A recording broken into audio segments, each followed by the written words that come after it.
avisera bu fekkee ne amul firnde l'accusation s'écroulera. Donc loolu du ñun ñoo koy mën a apporter. alors ci apaisement boobu nga xamante ne yaa ngi koy wax. ñu gis ci rôle bi nga xamante ne Serigne Mountakha Bachir def na ko ci.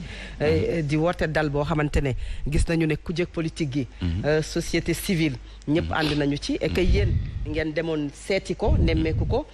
visite boo xamante ne lan la ñu mën a jàpp ci visite boobu nga xam ne am na même si bi ngeen ñëwee tamit gis nañu coow li nga xamante ne am na ci kaw visite boobu. non benn coow amul ci kaw visite bi ñun dañu téye woon ci loxo ñu gis ay yëngu-yëngu am ci dëkk bi ba ñu sàkku dal am ñu ciy profiter di sant bu baax Sëñ Muntaxa ak ndawam li nga xam ne moo doxal ndigalam muy Sëñ Bass Poroxaan parce que moom moo nekkoon à la table de négociation et de médiation parce que dëkk bi tàkkoon na ba pare dañ koo fay du ma ni dafa tere dëkk bi tàkk mais dëkk bi tàkkoon na ba pare dañ koo fay léegi fay boobu nag ci la suñu libération bokk ci point de discussion yi nga xam ne Sëñ Muntaxa moo nekkoon partie garante bi kon yell na bu ñu génnee ci natt boobu ñu nekkoon ñun ñëpp ñu dem ba ci moom gërëm ko xamal ko ni ñun jëfee nañu pare nañu pour jëfee ndigalam suñu kuddu ràcc na jàmm mais ci kaw ñu wàccoo ku ci nekk wàccoo ak diggéem parce que opposition bi diggéem mooy lan mooy lépp luy fitna ak manifestation ñu teg ko ci suuf ci jamono joo xam ne askan wi dafa jekku parce que rapport de force am na ak nguur gi ñeenti fan yu tàng jër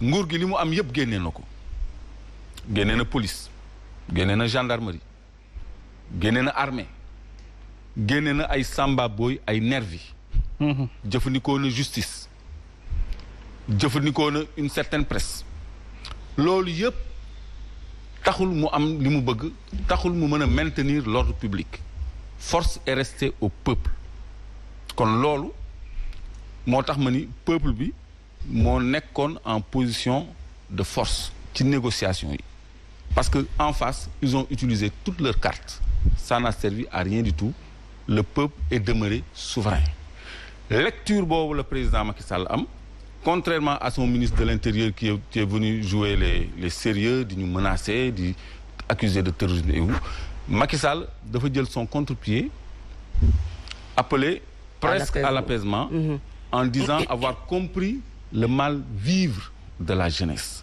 au moment où ces autres ministres accusaient les populations de terrorisme. Alors par rapport à la visite ci xalif bi ñu jàpp ne peut-être. léegi pour dellu ci visite bi. waaw visite cant ak ngërëm la. loolu lu reconnaissance boobu loolu mooy li gën a yell lu gën a jaadu ci koo xam ne ñoo xam ne presque sànq woon nañu parce que ñun dañu doon téye ba 2024 loolu leeroon nañu. donc bu fekkee ni moom def na intermédiation ba opposition bi yëpp nangul ko malgré que jekk woon nañu foofu laa doon jëm ñu woote manifestation boo xam ne boobu dañ ko pare woon. bokkul ak ñeenti fan yu tàng yi nga xam ni ay manifestation spontanée la woon bii yoon opposition bi yëpp dafa jàpp date ñu coordonné ñu ni samedi dañuy génn nangu suñu baat. donc loolu la sëñ Mountakha empêché kon c'est normal que ñun bu ñu génnee ci contexte boobu ñu dem gërëm ko remercier ko wax ko ni ñu ngi ci dynamique boobu mais aussi ñu ngi déglu le camp d'en face mu wàccoo ak ay diggéem donc te ñun coalition citoyenne le peuple plateforme de revendication bi ñu teg épouser na suñu ay revendication à 90%. mais am nañu benn préoccupation boo xam ni ñun ñoo ko ci dollil xalif bi muy criminalisation wu LGBT bi nga xam ni Dame Mbodj wax na ko xalif bi ak insister ci 3e mandat bi nga xam ni mënut a nekk parce que loolu mooy indi jàmm ci réew mi parce que ñoom xam nañ ni man dañ ma posé woon question sur le 3e mandat donc loolu moo tax ñu dem waxee noonu ak sëriñ bi te sëriñ bi am na nu mu waxee loo xam ni dégg-dégg moo koy décrypté. Pamatar visite boo xamante ne quand même am na ñu jàpp ne sëriñ bi war woon recevoir ku ci mel ne Clédor Sène ak Assane Diouf loolu ci Serigne Mountakha ak dayoom ak ni mu toll ak ay citoyens sénégalais yoo xamante ne dem nañu ko seeti nan nga ko gisee. waaw loolu dama koy ñaawlu te du ma tudd turam sax parce que am na yenn ñoo xamante ne vraiment bu ko nit defee bu wàccee ba ci yenn bases yi du ma ko ci fekk mais dama koy wax rek mu delluwaat ci religion tey jii religion islamique dafa am loo xamante ni da ko wax yonent bi sallallahu alayhi wasallam aussi am loo xamante ni da koo digle donc moom bu ko jàngee rek dina xam posture xalif général des mourides dina xam lan moo tax mu njaboote ñëpp te si njaboote ñëpp nag xam nga lu gën a bon mooy ngay bëgg nit ki nga koy condamner ci passem wala ci loo xamante ni jot na koo dund leneen li ma ci bëgg wax rek parce que kooku moom vraiment bëgguma ci perdre sama benn temps ndax gisuma mu am benn importance boo xamante ni war nañ ko koo jox kàddoom googu moom kase moom moo ko tenir te moom moo ko sañ a tenir nan nit moom yaakaar naan sa dayoo rek ngay waxe ak sa tolluwaay fi nga toll ci mbir yi ak si jamono li ma bëgg wax rek mooy di rappeler parce que xam nga aussi mënuma toog ci benn plateau boo xamante ni dañ may naan Sénégal dafa pauvre et que suñu richesse nekk pétrole ak or loolu rek day wane quand même que niveau en tout cas li ñuy doon xaar si ñi nga xamante ni ñoom ñoo ñu jiite wala ñu jege pouvoir bi boobu ba tey li ñuy xaar si ñoom du gaaw a sotti parce que Oumar Faye boo xamul ni li nga am moo gën a am doole pétrole gën a am doole gaz gën a am doole diamant mi jeunesse boo ko xamul vraiment waxtaan bi jarul muy sore parce que bu ñu la nuyee réew bi nga nekk di Sénégal ñi nga xamante ni ñoom ñoo amagul 35 ans dépassé nañu 70%. maanaam réew bi nga yor yàlla dala dimbali ba ñëpp wala ñi ci gën di bëri majorité bi la grande majorité ay xale yi ndaw nañu xale na ndaw moom mooy fexe ba réew di développé di dem ci kalam tey boo gisee fu mel ni France naat fu mel ni États-Unis naat fu mel ni feneen ak feneen naat lu ko naatal du ay ressources naturelles mais dañu fexe ba jeunesse bi nga xamante ni dañ leen di tuddee entre guillemets oisif errant jeunesse bi nga xamante ni dañ leen di tuddee jeunesse malsaine jeunesse boobu ñoom dañuy fexe di leen valoriser dañ leen fexe di leen fekk ci ñoom li nga xamante ni dañ ko soxla en termes d'emploi en termes de formation ak en termes de financement mais duñu toog tey jii ci plateau de télé di ñu naan way lu gën a am solo ci Sénégal wala li ci gën a bëri ci suñu richesse mooy pétrole ak gaz te au-delà sax pétrole ak gaz yu plus la 720 kilomètres de côte moom Sénégal bu la yàlla mayee loolu may la leneen li nga xamante ni ñëpp koy wër mi soleil en permanence ku am naaj jant ngay am problème courant ngay am problème électricité c'est parce que en réalité suñu problème du ressource naturelle mais ressource humaine la ressources humaines yi nag ñan la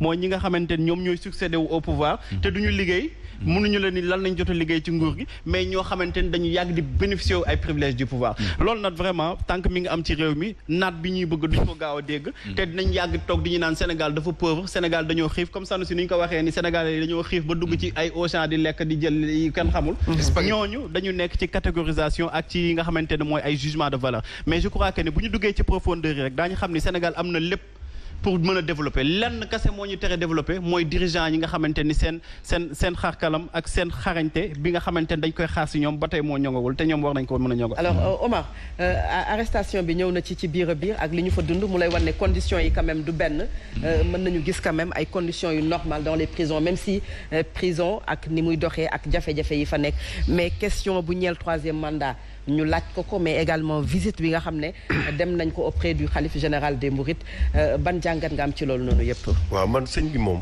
du jël décision ma ci commenter. par respect du ma ci commenter. ndax rôle bi mu war a jouer moom xam na ko ku mu war a recevoir xam na ko ku mu war a recevoir xool na ko. Touba nag di nga fa ñëw indi milliard duñ ko jël nit indi xasida Sëriñ Bamba ñu jël ko. te am na lu tax donc ñoom dayoo doomu aadama teguñu ko ci alal fuñ ko teg sëñ bi xam na ko te lépp ci baatin la ko teg bu ñu yaakaaree ne kii bi ngi sol ay sagar bu ñëwee Touba duñ ko fonk kële bu indee karkat yor léppam bu ñëwee moom la sëñ bi di fonk tu te trompes lourdement ndax Touba beneen mbir la donc loolu moom nañ ko bàyyi ak sëñ bi te wax li nga xamante nii ne mooy problème mu réew mi déglu naa suma doyen Gumbala ku ma naw nag ma jox cër bu baax même dik sax ki la doon yenn saa yi mën nañu la poser question yam ti ça n'a rien à voir avec affaire yi yow du ñoom yow xam nga ci dara ndax yóbboo waaw yow xam naa yenn saa yi ñu poser la question yam ci dañ koy wàcce waaw dañ koy wàcce question yi dañ koy wàcce mais du ñoom du ñoom leen si mere du ñoom merewuma leen c'est-à-dire ñoom duñu leen ci mere même sexe de sexe. da ngay comprendre ñii pourquoi ñuy poser question bi. dañuy tâter pouls bi. du ñoom donte waruñu leen ko poser question. mais duñu leen ci mere. merewuma leen loolu moo tax. moom mu waxee ni mu wax nii. ne xam naa ne question bi ñëw nag xam naa lu tax ñu poser ma ko.